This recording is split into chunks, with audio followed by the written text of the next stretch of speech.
গতকাল নাকি আজকে এই দেওয়ানবাগের মাজার ভাঙছে, বলেন না ঠিক নেবে ঠিক? তো অনেকেই খুশি হয়েছে, আমি খুশি হইনি।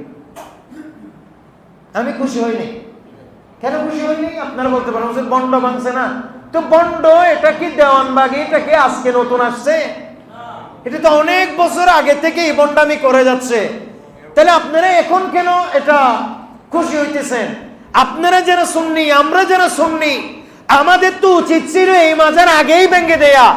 আজকে যদি আমরা এরকম বন্ডদের প্রশ্রয় না দিতাম, এরকম বন্ডদের মাজার আস্তানা আগে থেকে যদি আমরা নিজের হাতে গুটিয়ে দিতাম, সত্যিকারের আল্লাহর ওলিদের মাজারের দিকে তাকানোর মতো কেউ সাহস করতো না। কথা বলেন ঠিক না?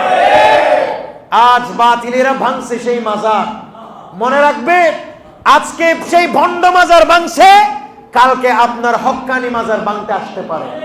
কাজেই চোখ কান খোলা রাখতে হবে, অবস্থায় তো ভালো না। এটা বলিয়েন না যে আমরা মনে হয় একেবারে ব্যস্ত চলে আসছি, না।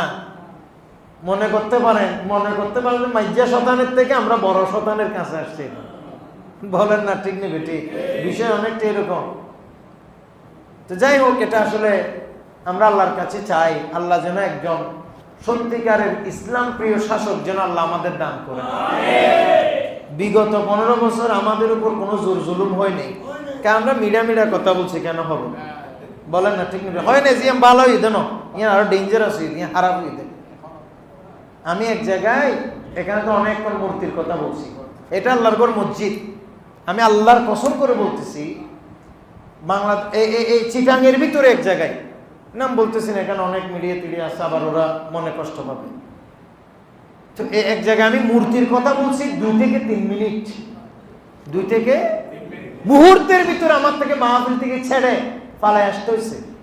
মানে মূর্তির কথা কেন বলছি? তার মানে মূর্তির কথাও বলা যাবে না, মূর্তির বিরুদ্ধে কোনো কথাও বলা যাবে না, এরকম অবস্থায় আমরা ছিলাম।